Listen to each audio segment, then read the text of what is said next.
आइए जानते हैं बिहार की राजनीतिक दौर, साथ साथ यह भी जानेंगे कि बीजेपी को कितने सीट मिलने वाले हैं, राजद को कितने सीट मिलने वाले हैं, बुजुर्गों को हर महीने कितने रुपए मिलने वाला है पेंशन के रूप में। आइए जानते हैं गैस सिलेंडर का दाम कितना है, Aadhaar card, PAN card, voter card का नया अपडेट, वोटर लिस्ट सर्वे में किन जिलों में नाम काटा गया है, ज्यादा आइए जानते हैं वीडियो के माध्यम से।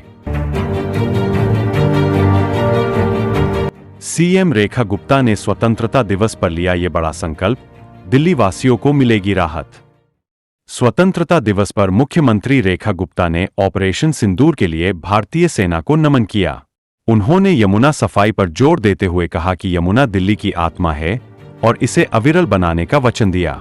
मुख्यमंत्री ने दिल्ली के इंफ्रास्ट्रक्चर को बेहतर बनाने का वादा किया और कहा कि सरकार दिल्ली को कूड़े, गंदगी, भ्रष्टाचार और गुलामी की सोच से मुक्त कराएगी। मुकेश सहनी की वीआईपी में पावर पॉलिटिक्स। सिकटी विधानसभा सीट पर लोगों ने लॉक किया ये नाम। विकासशील इंसान पार्टी वीआईपी की सिकटी प्रखंड इकाई की बैठक में संगठन को मजबूत करने पर बल दिया गया। प्रदेश महासचिव लालबाबू सहनी ने बूथ स्तर तक संगठन को मजबूत करने का आह्वान किया। सहनी ने महागठबंधन की नीतियों को जनता तक पहुंचाने और क्षेत्र की समस्याओं का समाधान करने की बात कही। 100 रुपये परीक्षा शुल्क, उद्योगों को सब्सिडी, गांधी मैदान से नीतीश के 4 बड़े ऐलान।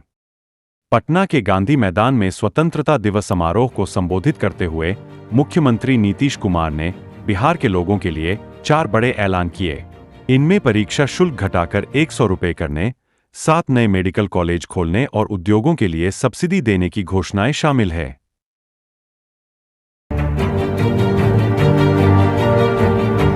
साहब मैं जिंदा हूं, जिसे वोटर लिस्ट में मृत घोषित किया, वो चुनाव आयोग के दफ्तर पहुंच गया। बिहार के मुख्य निर्वाचन पदाधिकारी के कार्यालय में भोजपुर के मिंटू पासवान पहुंचे।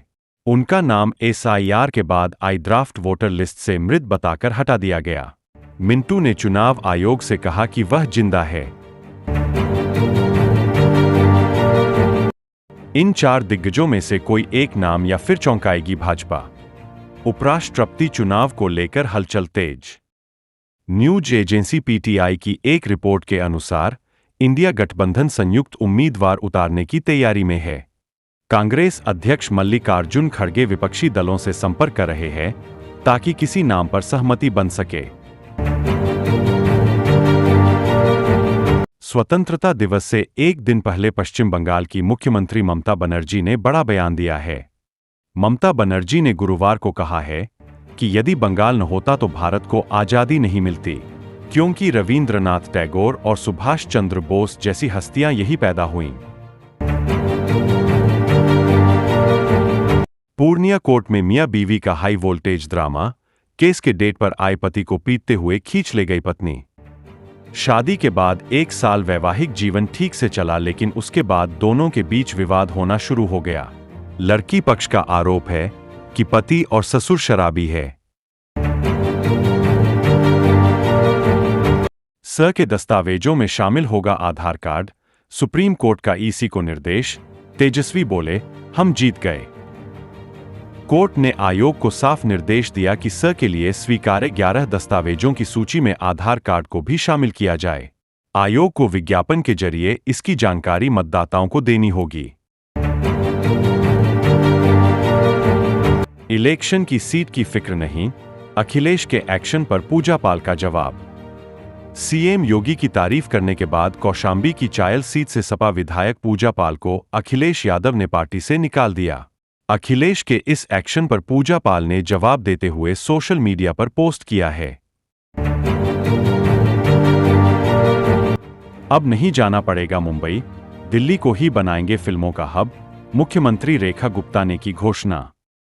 दिल्ली सरकार राजधानी को फिल्म निर्माण का केंद्र बनाने के लिए तेजी से काम कर रही है।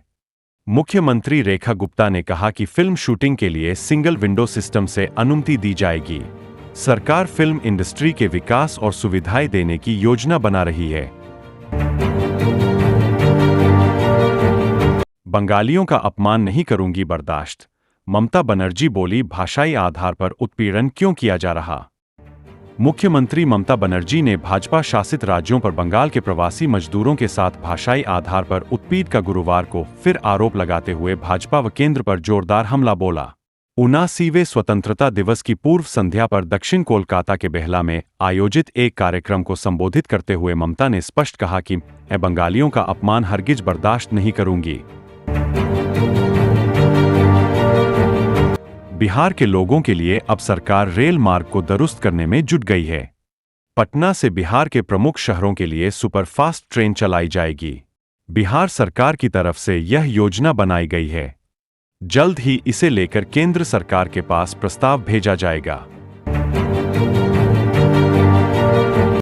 सिंधु पर एक बिंदु भी पीछे नहीं हटेगा भारत, पीएम मोदी ने लाल किले से किया साफ, किस पर इतरा रहा था पाक। प्रधानमंत्री नरेंद्र मोदी ने लाल किले की प्राचीर से साफ कर दिया है कि सिंधु जल संधि को लेकर भारत एक कदम भी पीछे हटने वाला नहीं है। उन्होंने कहा कि यह एक तरफा संधि थी जो भारत को मंजूर नहीं है। मुख्यमंत्री युवा उद्यमी विकास अभियान योजना कार्यशाला करके दी गई बिना ब्याज के लोन वाली स्कीम की जानकारी। लखनऊ से आए समाधान समिति के विशेषज्ञ जय तिवारी और रवि गुप्ता ने प्रतिभागियों को योजना के तकनीकी और व्यावसायिक पहलुओं पर प्रस्तुति दी। नीतीश ने पटना समेत कई जिलों का एरियल सर्वे किया, बार पर अफसरों को निर्देश। मुख्यमंत्री नीतीश कुमार ने गुरुवार को बिहार के बाढ़ प्रभावित इलाकों का हवाई सर्वे किया। इस दौरान उन्होंने पटना समेत अन्य जिलों में बाढ़ प्रभावित क्षेत्रों में ताजा हालातों का जायजा लिया और अधिकारियों को इससे निपटने के लिए जरूरी निर्देश दिए। बिहार के इस शहर से वंदे भारत एक्सप्रेस की शुरुआत सम्राट और ललन कल दिखाएंगे हरी झंडी। बिहार के डिप्टी सीएम सम्राट चौधरी और केंद्रीय मंत्री ललन सिंह शनिवार को वंदे भारत एक्सप्रेस ट्रेन को हरी झंडी दिखाकर रवाना करेंगे। यह वंदे भारत एक्सप्रेस पहले से चल रही ट्रेन का ही विस्तार है।